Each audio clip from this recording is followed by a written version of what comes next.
mais mu doon mbir mu doy waar nag li xew ca Dubaï man bi mu koy doog a dégg dama amoon di mal pour gëm ko. léegi avec le temps da ngay dem ba heure boo xëyee rek da ci am loo xam ne da koy gën a dëggal. da nga ko daan dégg sax tege ni ñeneen la mais doomu Sénégal mun na ci mucc. jour bi ma njëkkee dégg nag sëriñu taaleen bi. moo jumul wala doomam wax ci. ma ne kon mbir mi moom la naan parce que ñooñu du làmbatu ci wax. Mame Matar yow tamit bi nga songee combat bi ma ne nag léegi mbir mi leer na. Mame Matar mbir moomu lan nga nu ci mën a wax yow ci say investigation ak ci say gëstu xam naa ni tu es très documenté lan nga ci mën a wax. waa xam nga naka jekk ngorontoog farantoog di joxante ay rendez-vous bitim réew loolu yàgg na fi. mais bii daa jéggi dayo waaw moom loolu et puis sax yoonu kenn néew ci. ah yooyu entre deux adultes consentants. waay ab waxambaane ak benn njagamaar majeur et vacciné lu ñu def seen diggante ak seen borom la seen diggante ak seen conscient loolu moom yàgg na fi ba boo gisee Jamra at yi passé daan ci addu di alerter surtout ci tourisme sexuel bi lëmbee Petite Côte bi c'est parce que dañ doon yàkkataan ay tout tànk 14 ans 16 ans te loolu c'est de la pédophilie loolu rek a taxoon ñu di ci wax waaye bu dee ay adultes consentants yoonu kenn néew ci te du Dubaï rek la ñuy joxante rendez-vous waaye xëy na Dubaï daf ci gën a siiw ndax li xew tey jox la rendez-vous waaye rendez-vous indirect la parce que ñaare ñi sabab loolu gëstu yëpp wane nañu ne c'est des gros milliardaires des richissismes yoo xam ne xeetu vice yëpp exploité nañ ko ci àdduna amatuñu lu ñuy séentu ci àdduna li ñuy gaari ci ay Mercedes ay Porsche kenn xamul nu mu toll ami château vice yëpp tamit ñu expérimenté ko waaye jigéen ju ñuul africaine nekk kumpa ci ñoom te dañuy suivre nag réseaux sociaux yi ñu ngi xool Facebook bi ñu ngi xool YouTube bi Instagram bi alors mu daal di am baatu influenceuses yi ñoom la ñuy ciblé ñooñu ñan la ñuy influencé ci àdduna ak influencé leen jëma leen ci lan ñooñu dañ ay référence ba ñu leen di tuddee influenceuse yéen presse bi leen tuddee influenceur rek yéen a tooñ nit ñi béti mi influenceuse la parce que day créer des émissions yoo xam ne dafay élever le niveau moral des enfants moom am nañ droit tuddee ko influenceuse waaye ñii nga xam ne koo ci gis la mu sol xàpp ga yëpp a ngi ci biti nga naan da ngay influencer koy influencer alors bref ñooñu ñoo nekk la cible de ces multimilliardaires là yoo xam ne dañ leen di mepp waaye jaaree la ko ci ay rabatteurs pour mën a satisfaire seeni extravagance sexuelle alors bu fekkoon rek dafa yem ci nga xemmem jigéen mepp ko jox ko rendez-vous Dubaï ngir njaaloo ak moom entre góor ak jigéen deux adultes comme ni nga ko waxee waaw loolu rek kenn du wax waaye premier soupçon bi ñoom duñu feeñ comme li fi amoon ci trafic de migrants ci crise libyenne bi dinaa ci conclure tout à l'heure dañuy utiliser des rabatteurs ñoo leen di utal seen i clients ba pare ñu dóor la sa commission tu disparais après ndaw si ñu yónnee ko billet d'avion te pas n'importe quel billet d'avion ñoom ñëpp am na ay témoignages yu ma la yónnee ci WhatsApp témoignages yi ñu def ay billet première classe te xam nga classe économique Dakar Dubaï rek presque jege na 1 million kon première classe yi lu muy doon 1 million yi rombani di dem yamuñu ca loola ba tey gisoo waa ji de ay intermédiaire rek ñooy dox nga wàcce Dubaï ñu yóbbu la ci hôtel ba gën a luxe maa dégg damay bañ tudd turam waaye ki ñuy wax influenceuse te siiw ca Côte d'Ivoire nee na chambre am 1 million par jour bouteille whisky am 3 millions nga daal di fa dem foofu nag ngay jëkk am contact téléphonique ak saay-saay bi la indi ca dëkk ba moo lay woo na nga def noo gisee dëkk bi et cetera ne la waaw suñu rendez-vous bi suba la waaye tey jox naa sama chauffeur carte de crédit nga dem defi shopping illimité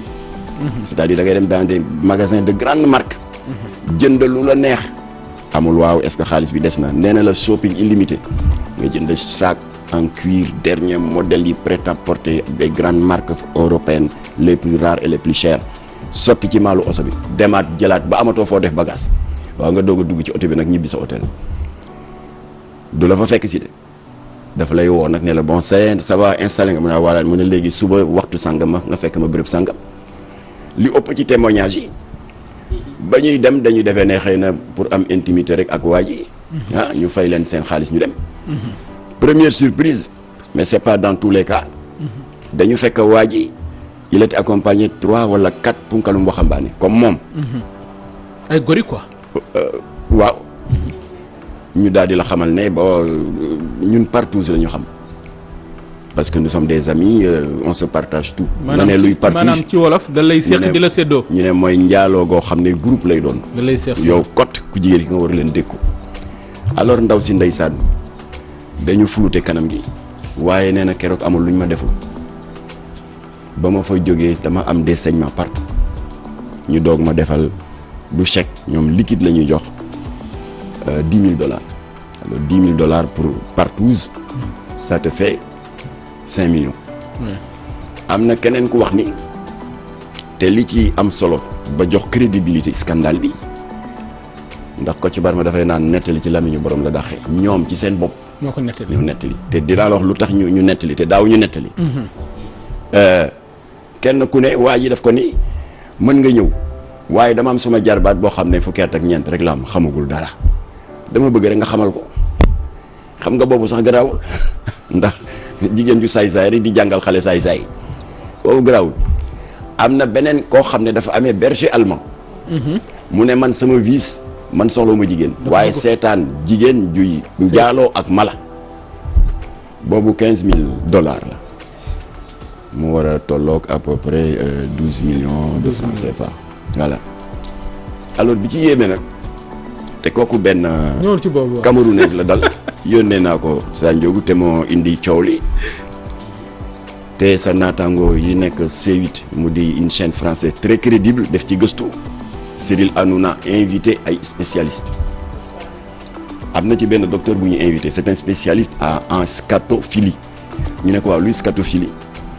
mu ne ni déviance sexuelle amee ci góor buy am attirance vers góor wala jigéen bu am déviance sexuelle ñu di ko wax lesbianisme di am attirance jigéen te góor ñi safuñu ko noonu la amee déviance comportementale sexuelle boo xam ne li ko mandargaal mooy attirance vers les excréments et les matières fécales c'est-à-dire neefere doomu aadama mooy seen vice alors loolu la docteur bi wax ndax tubaab yi mbiri Dubaay bi daf leen yéem ñu ngi woo ay psychologue ñu ngi koy gëstu te ñoom pareeguñu alors xale boobu bu ñëwee waa ji ne ko tarif yaa ngi lii boo ko defee tarif bi lii la lii tarif bi lii la lii ma bëgg nag man tarif bi $20,000 la ça fait quand même 10 millions de francs CFA mooy soxlaawuma la te ndaw si nee na ndeysaan sans vouloir me vanter man quand même taaru naa góor ñu bari ñu ngi may wut nangam waaye j'ai été daf ma jële kaw bi ma naar bi ne soxlaawuma la ci lal soxlaawuma la en tant que jigéen lenn rek laa bëgg si kanam tuuti damay naan benn laxatif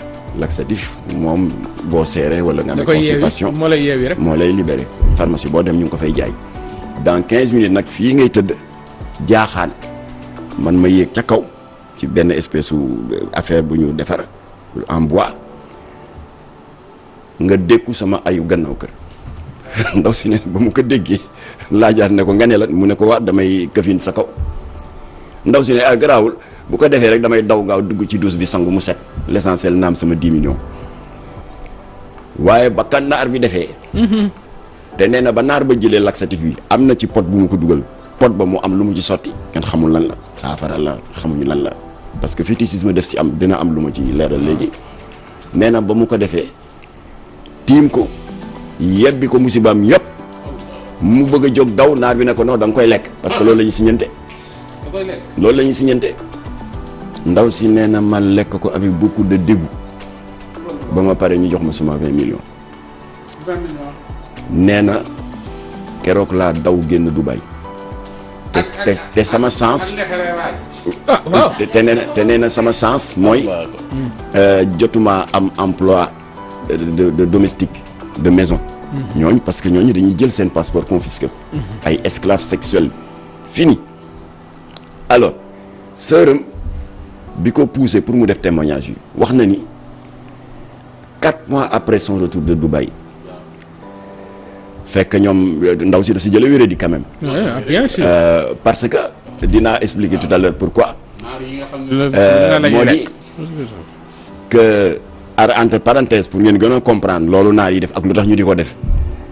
ak nu mu chéré jaral 20 millions rek pour nga yebbi say musiba ci kaw. ñëw ci mystique am na lu tax loolu laa jëm. ñëw ci ci masala ñun ñëpp seetaan nañ temps yi yëpp. avec l'explosion des réseaux sociaux. maaman yi dëkk fii ci Sénégal. surtout ñiy def exorcisme. naan diw dafa am rab ak indil nañ ma ko faro rab laak yu demee noonu. xool leen ni ma koy def. daal di jàng yamay jàng daal ne gis nga de rab ba yëngatu na kii di wax du ndaw si la nekk ci moom la rab ba jaa ngay wàcc jinne la sax jinne jaa ngay wàcc jóge na sa bopp ba mu ngi ci dënn bi mu ngi ci oom yi mu ngi ci cati tànk yi yëpp génn na mu ngi nii di wiccaxu di yooxu léegi fa lay tàggoog moom. alors am na ci maaman bu def lu doy waar nee na ka mu doon traité nit la ku umu lépp ma tëju business bu mu dugg muy yàqu saa wu dëgg ma lee takk soxna bu ñu demee ba lépp sotti du xam lu ko yàq et cetera ba mu nee na ba mu ñëwee seet si ko nee na waa ji ne ko yow daal da nga fees dell ki cat làmmiñ musiba ak i liggéey yoo xam ne ay raba sax si siw li koy dindi nag mooy nga def jotale bakken mu ne ko luy loolu mu ne da ngay def sangu jaana ba ak ndox bi ma lay jox te am li ma ciy jàng la ma ci jàng boo ko mënul danaa la ko sax nga di ko répété ba pare tufli ko si ndox mi nga sangu jaana ba doo ko def nag ci douche da nga koy def ci paan ndax ndoxu paan bi laa soxla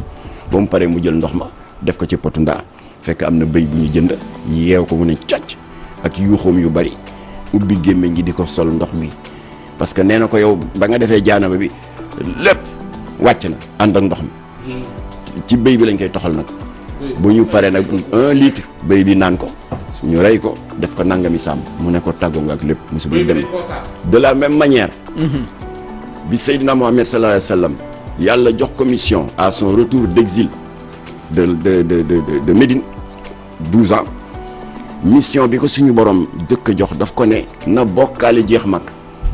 booba makkaa ngi lëndëm kuruus kaaba ga amoon na 360 dieu ay totem ay fétiche yii bu fekkee da sa doom dafa war a dugg ci néegu say nga war ko saa ñaanal am na deret yoo fay tuur ay mboq ki soow yii bu dee da nga dëgmal nawet nga bëgg mbay mi barkeel et cetera waasoo bu ne ak biñ la affecteel ci gàttal ba histoire bu gudd la parce que mook Seydina Aliou ñoo dugg ci kaaba gi rajaxe yàlla yëpp waaye am na ci baat bu ko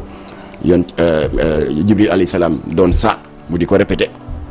alors ba ñu rajaxee yëpp ba totem yi daanu biir Makka sóoratul Ixlaas daanu xul waxal allahu ahad yàlla kenn la allahu samad il est éternel lam yalid walam yuulat kenn juru ko te kenn jurul te moom jurul kenn walam yàkkun lahu kufuwan ahad bokkali jeex mag léegi ba ñu sampee drapeau mag ñu bari daal di xam ne pexe amatul ñu daal di ñëw rallier shahadaat yi dal ashhadu an laa ilaha illallah wa ashhadu anna muhammadan rasulullah mais ñi demoon ba sori xuus ci xërëm surtout bani Xuraysh yi daan xeex yonent bi ci mursikiina ci yooyu des milliers dañu gàddaay génn Makka daal di tas dans toute la péninsule arabique ñii ils se sont retrouvés au Koweït ñii en Iran ñii en Irak ñuy wàcc ba ci Afrique du Nord Égypte ak les pays du Maghreb ak les Émirats arabes donc Dubaï daf ci bari le ay xërëmkat yooyu kon dañuy faral di defal ay affaire ay homme d'affaires ak yu demee noonu boo amee ay kale-kale ndaw si nee na nag firnde bi mooy ba waa ji defee yu bon yooyu ba mu lekkal ko ay neferam ba ñu jox ko $20,000 am muy 10 millions nee na maa toog dégg naar bi jël téléphone di am ku muy waxal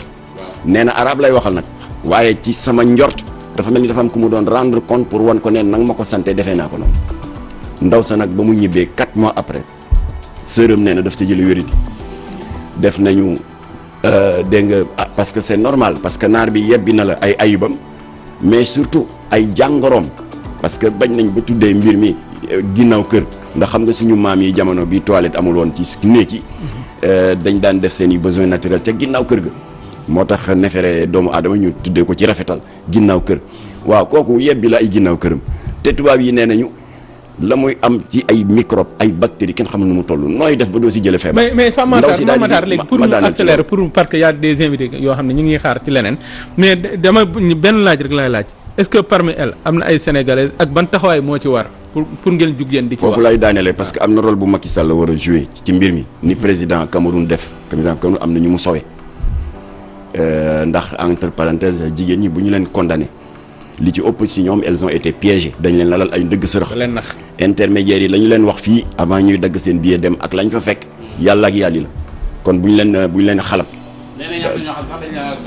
voilà alors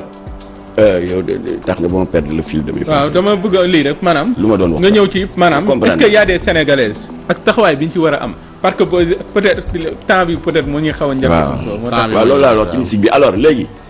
mu jële ci wéradi ñoom nee na xaalis ba ma ca am feeñu ma fenn ndax lépp dama ko fajoo surtout faju traditionnel sërëm nee na li ci yéeme donte le 6 mois après ba mu jógee Dubaï dañuy nekk ak moom ni ci biir kër gi te nee na sama sœur bu am soin la ci moom bëgg toilette bëgg parfumé bëgg nangam waaye bu la rombee mu ngay xeeñ cabinet yaram bi mooy gilli ñaq muy xeeñ loolu xam nga kooku wéra di dikkal na ko alors mu jëga nag mu jële ci dépression di maigrir faj nañu def nañ lu ne fan la mujjee ñàkk na bakk na alors y a des cas extrêmes c'est le cas de l'Ougandaise yónnee naa la ko Sanjogo moom am na ci xaalis waaye et puis kenn xamul parce que doon na jàmbat ne dafa am dépression ay insomnie di tiit guddi di am cauchemar waaye dafa xëy ba 7e étage la yéeg ci benn immeuble Dubaï plongé dans le vide dee na kon nag nit jëlee na ci wéradi nit dof nañ ci nit xaru na si gisuma li ko fi jàpp ñeneen rek nga may wax am na ay sénégalaises alors léegi nag waaw maa ngi remercier sa naataango le révérend Camille Makosso benn un pasteur tonitruant bu nekk Côte d'Ivoire def na ci gëstu bu mag a mag a mag xam nga presse bi ñu ngi tuddee scandale bi portable mooy portable petit mooy toilette kon des toilettes portables cabinet portable ñii tuddee ko Dubaï WC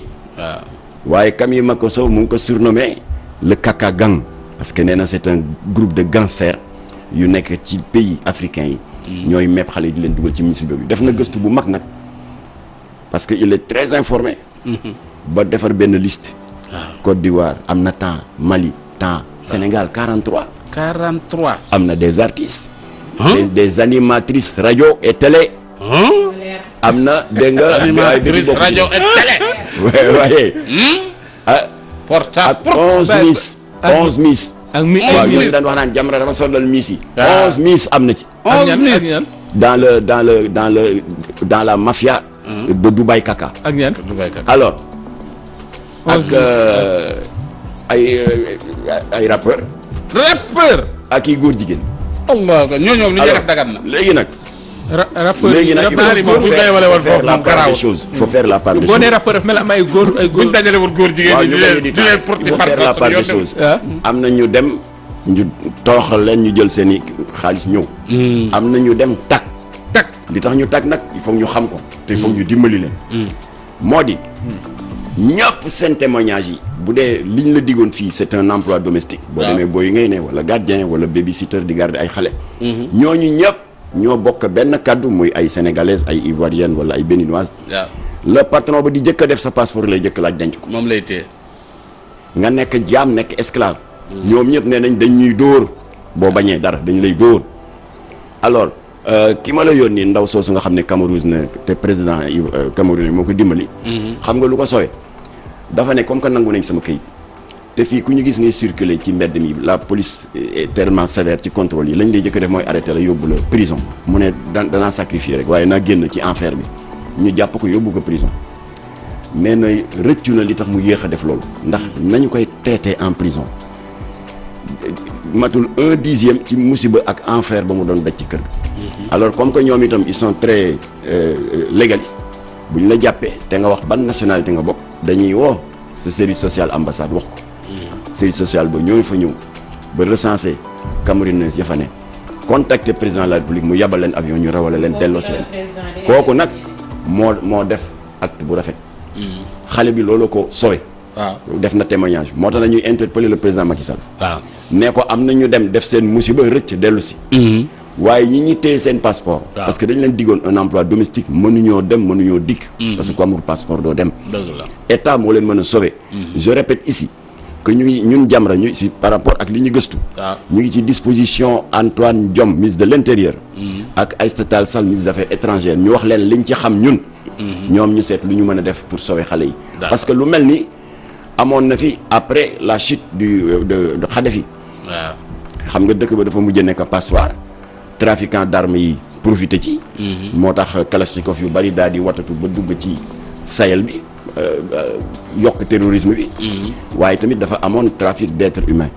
ba gis nga France 24 defoon na fi benn reportage ñun ñëpp ko seetaan. ñuy wax tarif yi. bu dee da ngeen jàpp benn esclave béninois temps la sénégalais temps la di leen jaay comme ay xar. waaye ginnaaw yàlla ak taxawaayu rahmatullahi alayhi maître Alioune Badara Cissé qui était à l'époque ministre des affaires étrangères. lëkkaloo na ak ministre de l'intérieur. ñu ngi gërëm Alaaji Cheikh Dramé boobu moo nekkoon commissaire sûreté urbaine ñu def liggéey bu am solo diggante Yoff ak banlieue démantelé leen ñun ñetti réseau d'intermédiaires et de rabatteurs yoo xam ne ñoo nekkoon au cœur de ce trafic de migrants ñu ngi ñaan état bi na def la même chose bu amee éléments yu ko manqué ci enquête am ñun am na lu ñu xam loo xam ne kenn mënu ko wax ci télé dinañ leen ko wax jox leen ay tegtal ñu mën a sowe ña takk te bëgg a génn te kenn génnu leen ba pare nag li may ñaan mooy ñi jot a dem te rëcc te ñun xam nañu leen dinañ jox seen tur état. nañu dimbali ñoom ñu collaborer ak état bi. état bi soxla na ay information ñi jot a dem te rëcc. ñi jot a dem te rëcc te ñëw te xam nga nit ñi kenn mënu leen nax. xam nga billet Dakar Dubaï. plus d'1 million la. waaw am na ñuy def ñuy fii si dëkk bi. am na ñuy def trajet bi 3 fois dans le mois. du 3 millions. hôtel ba ngay dal kenn xamul ñaata la. kooku ban salaire wu. Sénégalais ko attan. kon xam nañu leen ñooñu la ñuy laaj. ñaan ngir yàlla. nañu rapproché wu des services de l'État. la ñu am ci information ca ña fa takk te nekk ay jaam. ñu joxe information yi. ndax état bi mën na jël nu mu tuddati ay matuwaay pour libérer leen léegi nag am na ñu ne. yoonu état néew ci parce que c'est des majeurs d'accord yoonu état néew ci parce que dañu nekk dans un pays boo xam ne la liberté de circuler est garantie par la constitution. wuuteeg jamono Senghor xam nga jamono Senghor ni muy amee visa d'entrée soo bëggee dugg ci benn dëkk. da ngay dem ca ambassade ba ko fa teewal lijjanti visa. jamono Senghor y avait aussi visa de sortie. dañ da naan foo jëm loo fay wut fan ngay dal comme que bi Abdou Diouf fallait supprimer le visa de sortie kenn amul droit te kenn ne ko doo dem Dubaï wala doo dem feneen. loolu kenn mënu ci dara waaye li état bi mën mooy information yii ñu am ñun mu ko exploité ko pour ña takk ñu mën leen a sauver.